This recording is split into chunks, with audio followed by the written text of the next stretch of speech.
वालों जरा हाथ बजाते, वो आई आई, वो आई आई, वो फूलों वाली, वो फूलों वाली, वो महकी महकी, वो महकी महकी, वो प्यारी प्यारी, वो प्यारी प्यारी, वो जान हमारी, वो जान हमारी, है जान से प्यारी, है जान से प्यारी, गद्दारों सुन लो, गद्दार। Good afternoon. Welcome to this very special edition on JKTV. My name is Claire and I'm a co-founder of a group called Let Kashmir Decide. We very recently had our Solidarity campaign, a global event where we were uniting people all around the globe to drink tea in solidarity with Kashmir and to raise awareness of their current illegal occupation by the Indian government. And to raise awareness of the Kashmiri human rights abuses and atrocities that are currently occurring. So we are launching today our campaign for the Free Yasin Malik. Our campaign is we want to see the release of all political prisoners, but we have chosen a face for our campaign, the face of Yasin Malik, as a symbol of resistance and a democratic voice for the Kashmiris, and someone who's very dear to many Kashmiris' hearts, is also a family man, has his own life, and has been arrested under very draconian law by the Indian government a few months before the illegal lockdown. Obviously a clear move to remove that voice of democracy, to limit the Kashmiris from having their right for self-determination. And so I'm going to be discussing the issue today on this show with Zafar, who is the chairperson of the UK branch here in the UK, and also the MP Sarah Owens from Luton, who will be discussing with us some of the work that she's done and how she can support us with this campaign going forward. Every campaign needs a song. So we are very grateful to Zohaib Zaman for providing his song with us too, which we think captures the emotions and the hope for Kashmiris and for the freedom of Yasin Malik. So please enjoy the song, and I shall see you after that.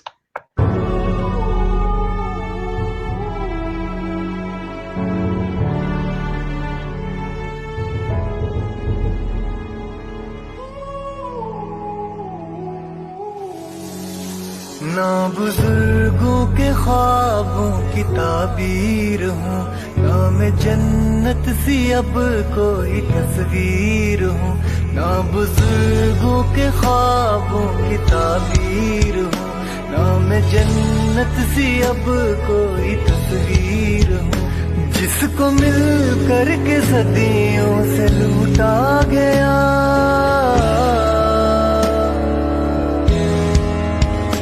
जिसको मिल करके सदियों से लूटा गया। हाँ मैं उजड़ी हुई एक जागीर हूँ, हाँ मैं उजड़ी हुई एक जागीर हूँ, हाँ मैं कश्मीर हूँ, हाँ मैं कश्मीर हूँ, हाँ मैं कश्मीर हूँ, हाँ मैं कश्मीर हूँ, हाँ मैं कश्मीर हूँ, हाँ मैं कश्मीर हूँ। मेरे बच्चे बिलखते रहे भूख से, ये हुआ है सियासत की चूक से, रोटियां मांगने पर मिली गोलियां,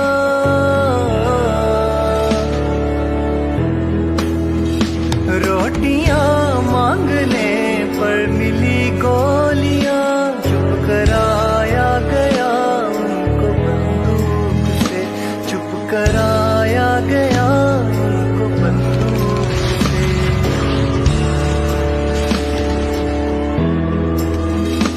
ना कहानी हूँ ना कोई किस्सा हूँ मैं, इस दुनिया का ही एक हिस्सा हूँ मैं, जिसको गाया नहीं जा सका आज तक,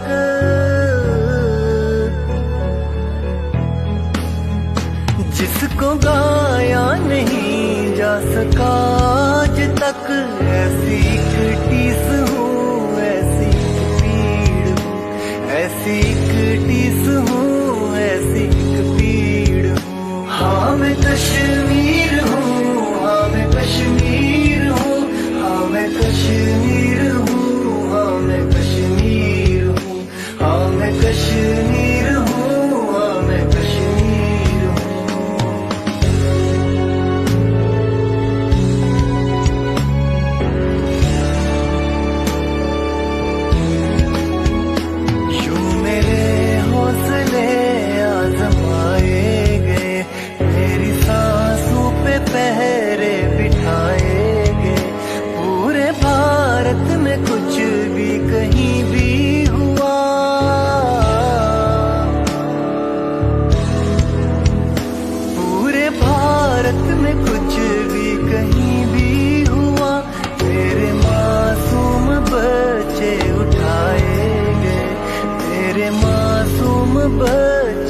जज्बात बूटों से रोंदे गए, जिसके हर लफ्ज आंसू से लिखे गए,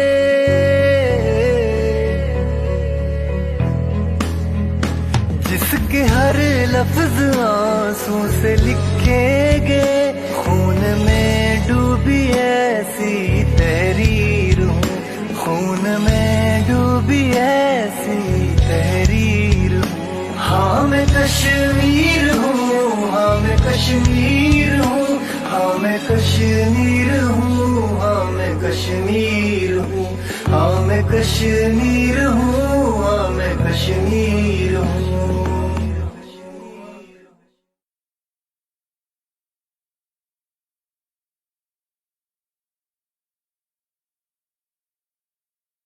Welcome to this special edition on JKTV of Let Kashmir Decide, hashtag release free Yasin Malik.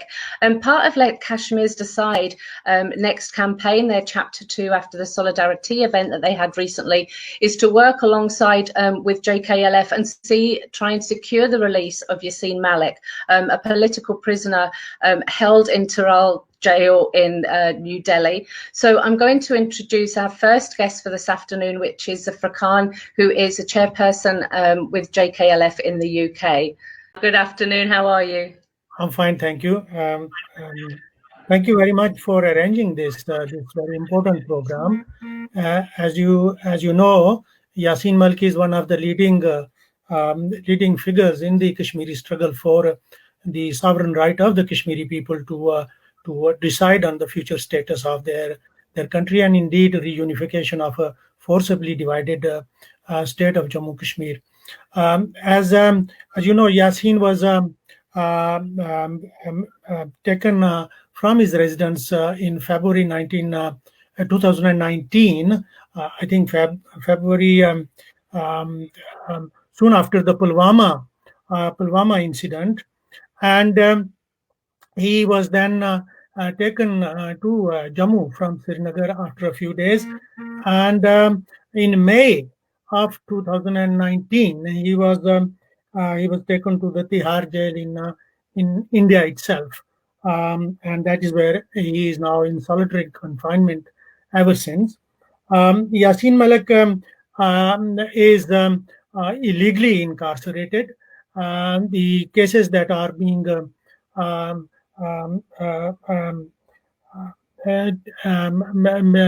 taken, cases that have been made are trumped up cases, or cases that are basically to politically motivated cases, and he is removed as a leading figure from the people, because the Indian government, particularly the Modi government, fears his presence will create a political mobilization of a nature that they don't want to see. Now, Yasin Malik's struggle, particularly since the early 1990s, has been purely peaceful, political and diplomatic. He was one of the first. He's the pioneer of the armed struggle in Indian occupied Kashmir against the Indian rule. But then he gave up for a peaceful resolution of the future status of Jammu Kashmir, and on the understanding of the British government, on the understanding of the State Department, who assured him, along with the Indian government of the day, that they will ensure a political solution of the Kashmir issue. So he has religiously stood by his belief, and he certainly believes in a peaceful resolution of the Kashmir issue. But Brilliant. I think, Zafar, if we pause at that, and we'll come back to it at that issue where he's reached that point, as you say, gave up arms in exchange for diplomatic resolutions. And if we can bring in here Sarah Owens, who is the Member of Parliament for Luton. Sarah, good afternoon. Thank you for joining us. It's lovely to see you here. Hi.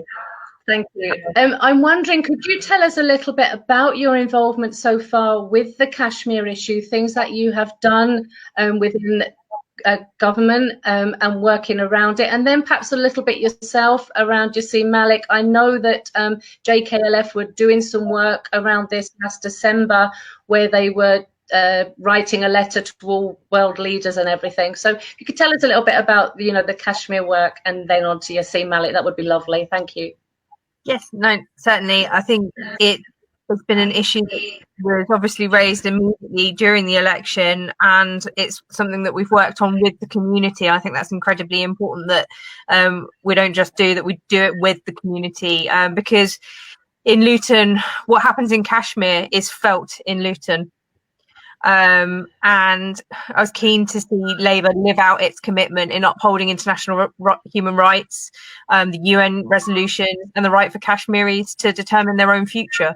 I've attended quite a few international conferences recently on Kashmir, and His Excellency said to feel with your heart when it comes to Kashmir, and that has been my approach. Fundamentally, it's a human rights issue.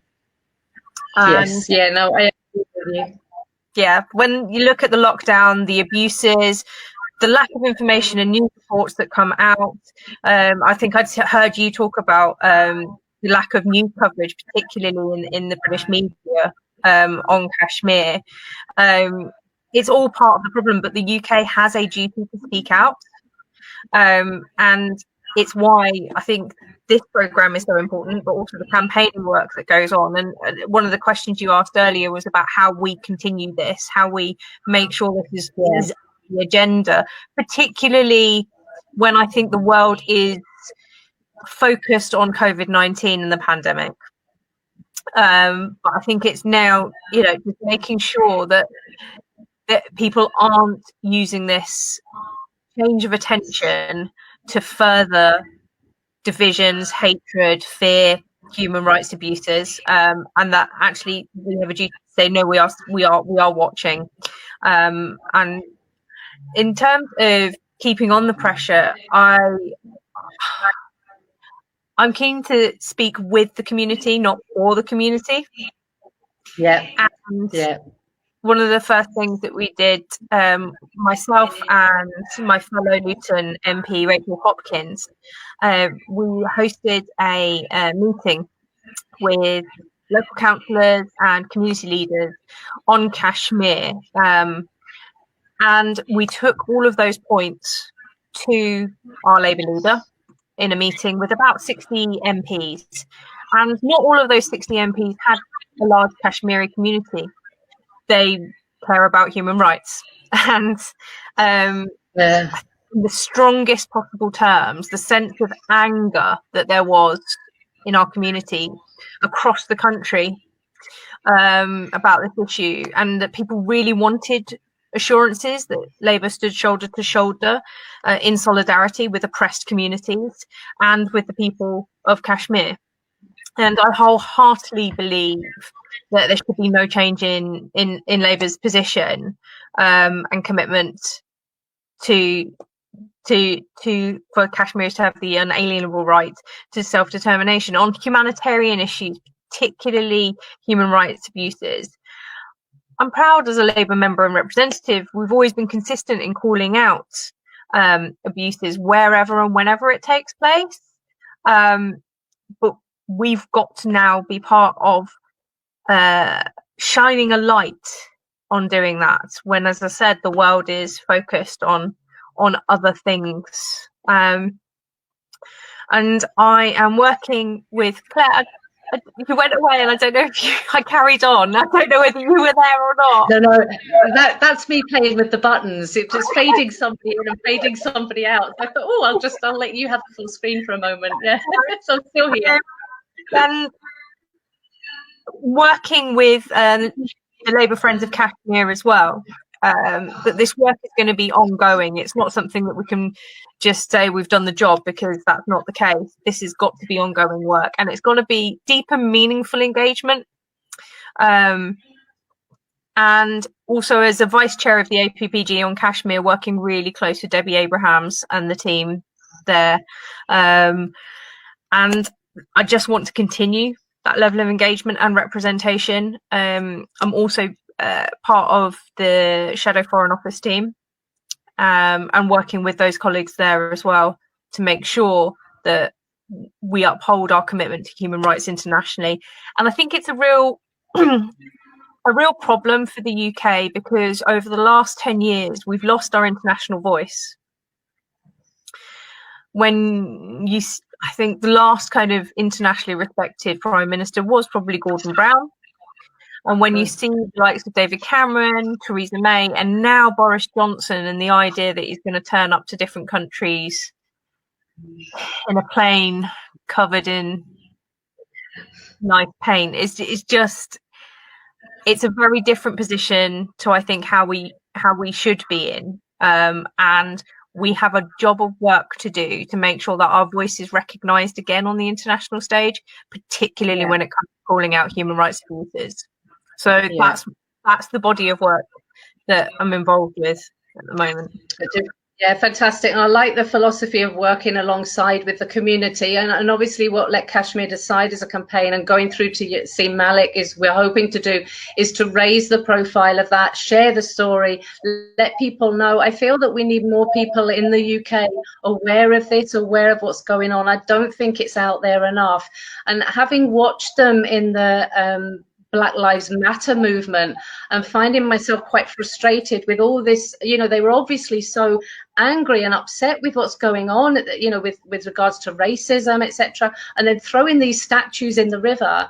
And I wanted to say to them, this is happening now. People are dying now. People are being killed now. If they could raise the energy for Kashmirs, for these people, rather than throwing a statue in the river, I felt that would be a lot more useful. And I feel that the British people as a population care very much about human rights, but they're just not aware of what they could do, I think. So, I mean, something for, as a population, what would you be advising your community that have got their passion for, going through, I think we're looking at the UN resolutions to get this resolved and trying to unite everyone for Let Kashmir Decide, but trying to get Yasin Malik out of jail, have him recognised as a political prisoner. What can we as the population do that is going to, impact more on work that goes on in the UK Parliament and make people listen and make the Tory Parliament listen to us? What do we need to do?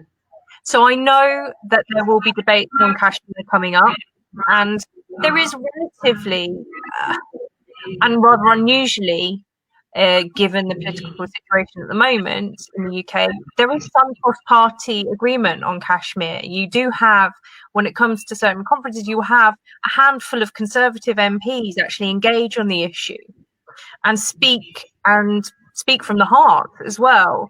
And so I think as campaigners, as activists, you can seize the opportunity where there is common ground.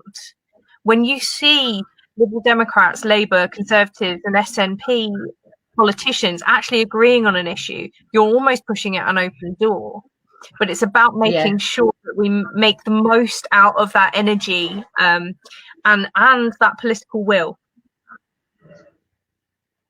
No, and that's very positive. It's like you're saying, I mean, Paul Bristow, Conservative Member of Parliament, working really hard and saying it's a basic right of people to have their right for self-determination. Scotland had it. Why can't Kashmir have it? And, he's working hard within his government. And as you say, it's very powerful when all members of Parliament are working together. So we will work hard to really try and raise our campaign, and working alongside with you, if you can help raise our voices even louder, that will be great.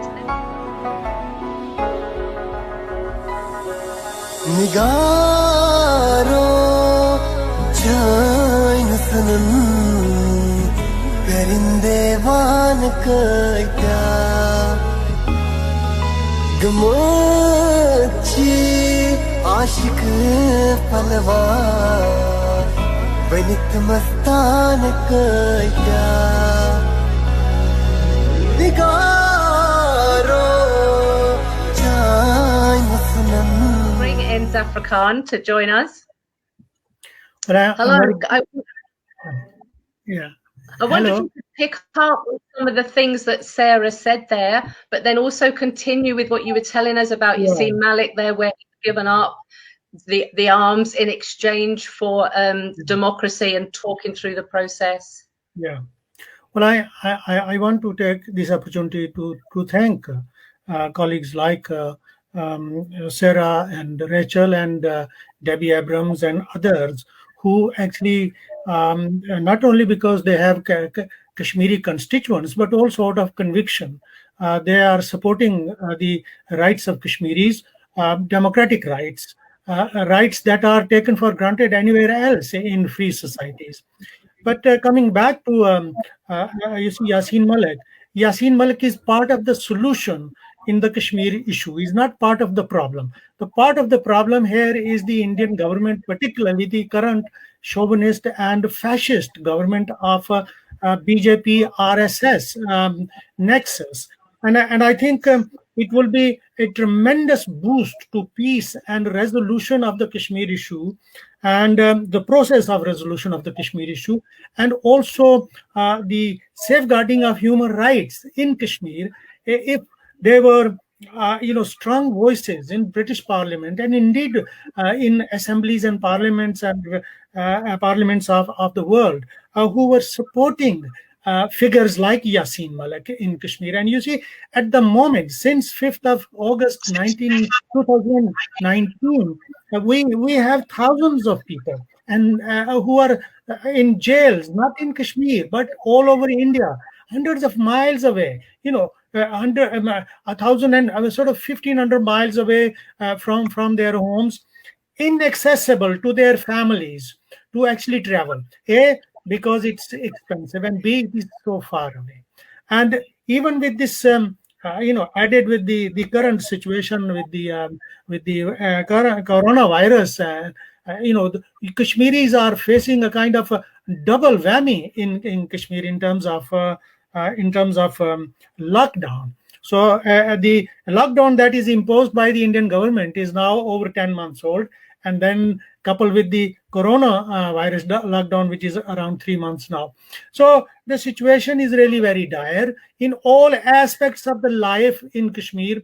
And I think more, sort of a vociferous campaigning and representation of people suffering there would actually help to a great extent to highlight the issues. And I want to also take this opportunity to thank you for leading this campaign, Let Kashmir Decide. And I think it's a shot in the arm to the Kashmiri cause. So I'm very pleased with colleagues like Sarah and indeed Rachel, who could not join us this afternoon because she is involved with parliamentary work. And other colleagues, and indeed Debbie Abrams, who is leading the campaign in the parliament. And I have worked with Debbie to some extent over the past couple of years, and I found her really genuinely involved and committed to the Kashmiri cause and the cause of the people. I think. Right. I think I'd like to second that. I mean, Sarah, thank you so much. And I have seen that of late. I've never felt as connected to my member of parliaments and things as I have done over this Kashmir issue, reaching out, searching for help. I'm my own MP, who is Brendan O'Hara, SMP. He also has been very, very supportive of this issue. And there was no hesitation when I invited you to come along and talk about this issue. You didn't hesitate, you were keen. So really, really grateful to you for that.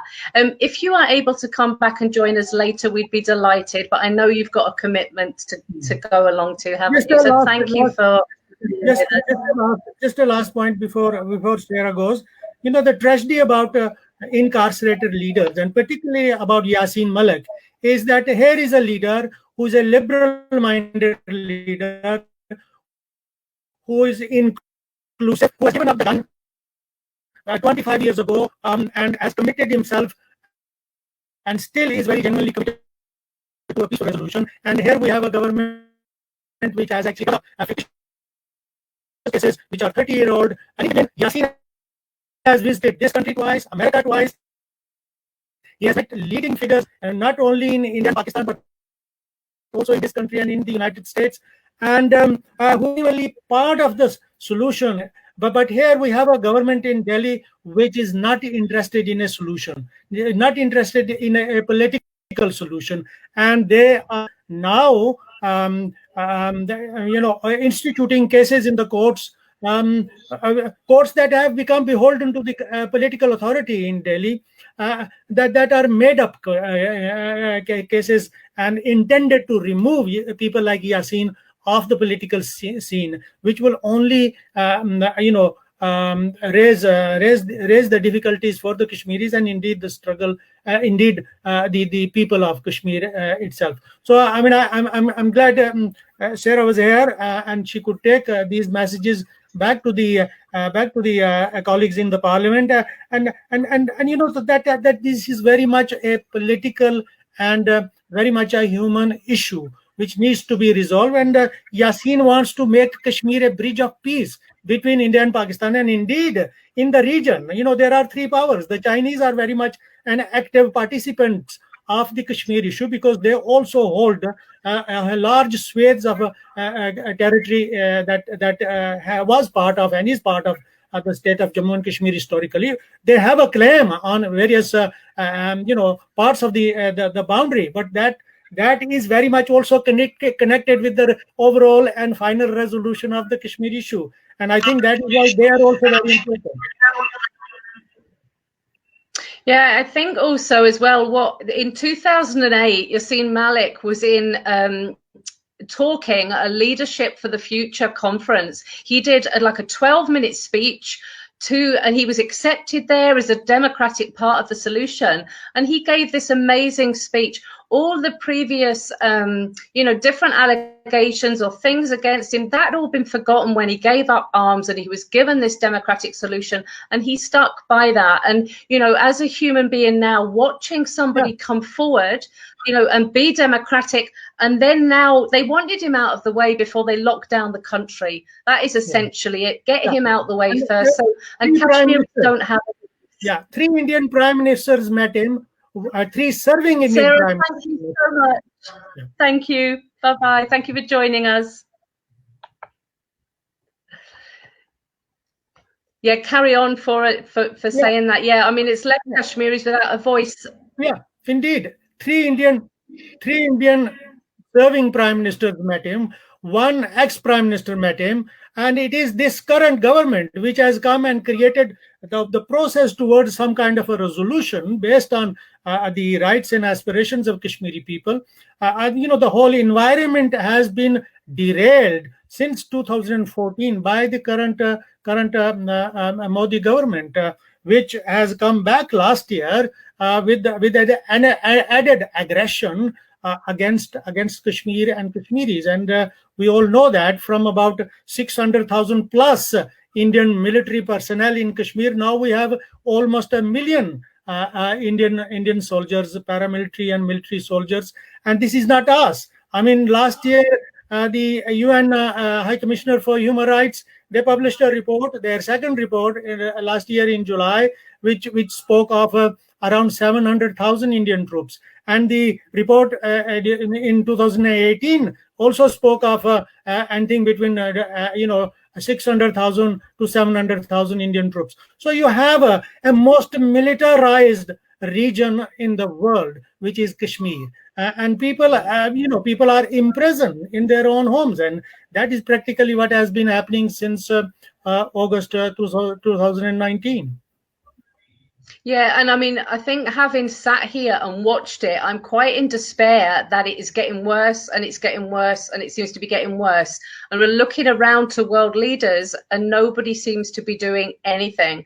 And I think for me, it's very important that we're going to have to, as people, the common people, in a way, take matters into our own hands, because I don't know why this is not getting out there. So I know back in December, you wrote a letter and tried an attempt to reach world leaders across the world to draw the plight of Yasin Malik to them. What success did you have with that? How did that progress? Well, I think on the sort of annual Human Rights Day, we put out a general appeal. That appeal is still current because many of the issues are as important then are today as they were then. We have over the past 12 months, 30 months now, written to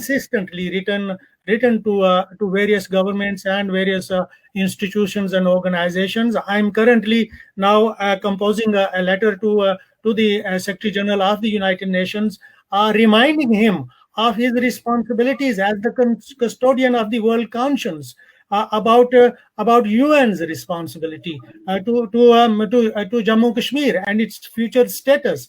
And I'm that UN has abandoned the people of Kashmir to the mercy of this huge military occupation of their countries. And so we write to the human rights organizations, we write to individual members of parliament, and we write also. I mean, we are in regular contact with the British Foreign and Commonwealth Office and the European Union. We write the Office of the Foreign Affairs in the European Union, and indeed we are in we write to the American the State Department, and indeed in all over the world we keep writing, but we get very little response because of the issue being seen not as important in terms of it's a human dimension, but important in terms of India and Pakistan and regional political and economic considerations. So that is where our sort of if you like, the jam log is. And I think support from ordinary people from all over the world is a tremendous boost for the Kashmiri people in their struggle to have a dignified political future of their own choice. Yeah, absolutely. I mean, but the thing is, in my learning on the topic, Yasin Malik's a bit of a legend, isn't he? He's got people that he's right in their hearts, and it's the whole symbol of the battle and the oppression. So, the energy and love and support, if passion could get somebody out of jail, he would have been released a long time ago. So it's that hope, this passion, as Sarah said earlier, it's following our hearts. It's hearts led. As human beings, these are being made to suffer. And if we have the power to stop that, and we can do this through campaigning and try and reach other people's hearts, that would be great. And I mean, if we can get more people writing, so everybody that you've written to, I can get some of these addresses off you, we can write, we can have people all around the world writing to back this up. We've got the petition as well, and we will look at having some events of some sort. I mean, obviously under COVID times, we can't gather on the ground in the same way, but we could look at perhaps having a conference ourselves with a few people around that issue. Tasin Galani was meant to have been with us, but unfortunately he's lost connection, so he's not been there. What I might be able to do is bring him along, to the end of the show to add a little bit onto it and hear his part as well. I did meet with Sardar Anwar in Islamabad in January, and he's been working, I believe, really hard as well, to campaigning. I want to just take the opportunity to ask everybody just to say a big prayer for Sardar Anwar. He's still, unfortunately, in intensive care unit in the Arab Emirates with COVID, but he's an ox of a man, and he's fighting. He's sent some wonderful messages out, getting us to keep fighting for that freedom. He's sending his strength out here, so we're sending prayers straight back to him and taking the opportunity to remember him at this time. Claire, he's a stalwart. He's a colleague. He's a wonderful colleague, and we are praying for his recovery. And he knows that we are praying for his recovery. He's also a fighter. He's a very active man, and he never gives up. And we wish him very well. And I hope that very soon he will join the ranks and will join, to campaign for Yasin's release and release of all the other prisoners. And of course, not to forget, there are many people that Yasin loves, ordinary people. youngsters who have been taken away during nocturnal raids by the army in Kashmir during the lockdown since the 5th of August 2019. Children, young boys as young as 9 and 10 and 11 and 12. And indeed, recently, only a few days ago, the Secretary General of the United Nations, he produced a report on children, and he mentioned some incidents in Kashmir, and deaths of some children at the hands of Indian authorities, and the way they interrogate deaths during interrogation of youngsters, and so the campaigning. Yasin is a powerful voice, and they want to actually silence that voice, and that is why he's got these cases that are trumped up cases, I would say, cases that are concocted cases against him, cases that the Indian National Investigation Authority has concocted against him about terror funding and all that. Well, when he's considered to be a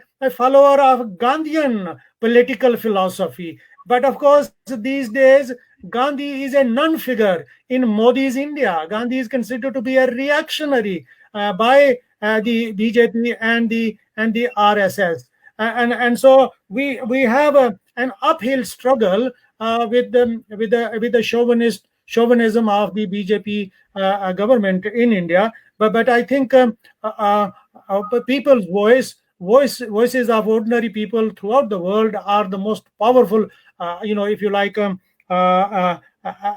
means to bring about a change and support for the Kashmiri people's genuine and fundamental rights, human rights, their political rights, their democratic rights, and their social and cultural rights. And it's about their identity. The fact that Kashmir has been turned into from a state which enjoyed semi-autonomous sort of temporary relationship with India to an annexed sort of territory whose status has been downgraded to the status of New Delhi or Chandigarh, the two cities of India, and this is such an insulting and indignant, undignified sort of treatment of a nation which can trace its history 5,000 years back. And the tragedy is that Kashmiris now face a threat to their existence, their identity, their whole heritage, and people like Yasin Malik actually symbolize and are an epitome of that heritage and so on. Who in his early 50s has been active since his mid-teens, so this is why they and there are I need to mention other people there, Shabir Shah, for example, and some women that they for the first time they have incarcerated Kashmiri women like Ashain Drabi and others, and so we want all of those prisoners who are innocent, we want them freed along with Yasin Malik.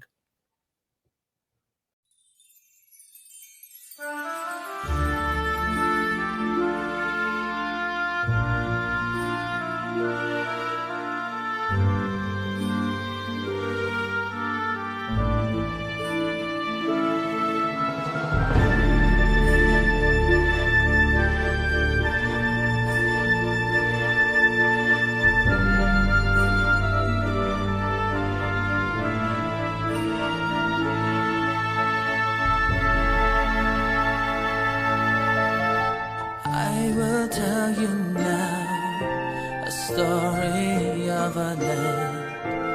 Hopes were destroyed, but hopes remain great. I will read you now a poem of a land. The pain is sharp, but hopes remain great. Young men are in jails, massacred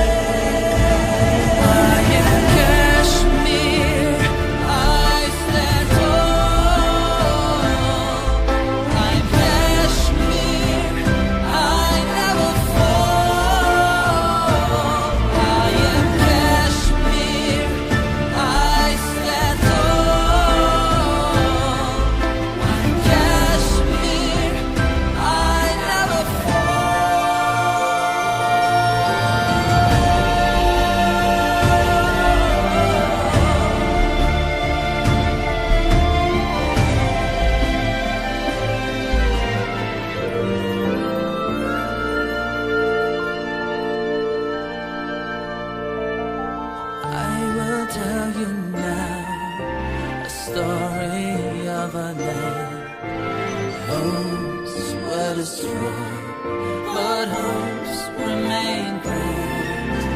I will read you now a poem of a land. The pain is sharp, but hopes remain grand. Young men are in jails, massacre freeways, imagination fades, mother's tears always rain. I am Kashmir, I stand tall. I'm Kashmir, I never fall. I am Kashmir, I stand tall. I'm Kashmir, I never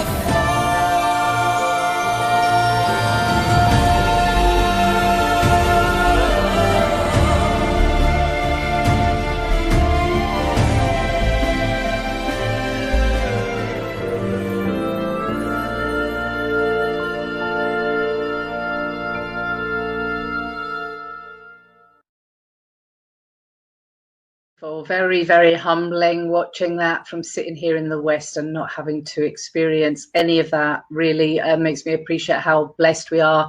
And my urge to anybody in the West here that can do anything to help these Kashmiris to find their peace and get their peace, you know, let's do it. And Yasin Malik needs to be released from prison very, very unfairly held under these political regimes. Zafar Khan, thank you so much. Really, a wonderful, wonderful contribution, and obviously to Sarah as well, who had to leave us to go for a telephone call. It's been a really honour and a pleasure to have you both on here, and I know that you're going to be working closely alongside us as we go forward for the release of Yasin Malik. So people, things that you can do to help us, please. I'll look out for news of our campaign and different ways to help, to share the news on all platforms, on Instagram, on Twitter, on Facebook. You can find us on Facebook, the group Let Kashmir Decide Solidarity, and also I have my own page, Claire Bidwell.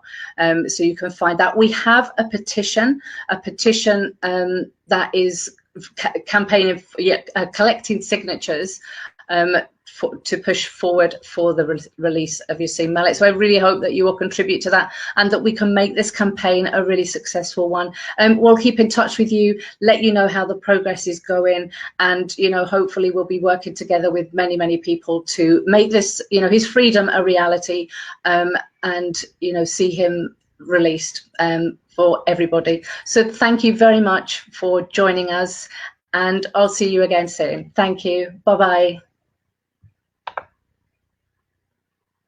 जरा हाथ बजाते वो आई वो फूलों वाली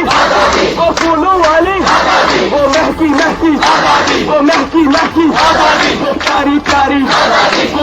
प्यारी वो जान हमारी है जान से प्यारी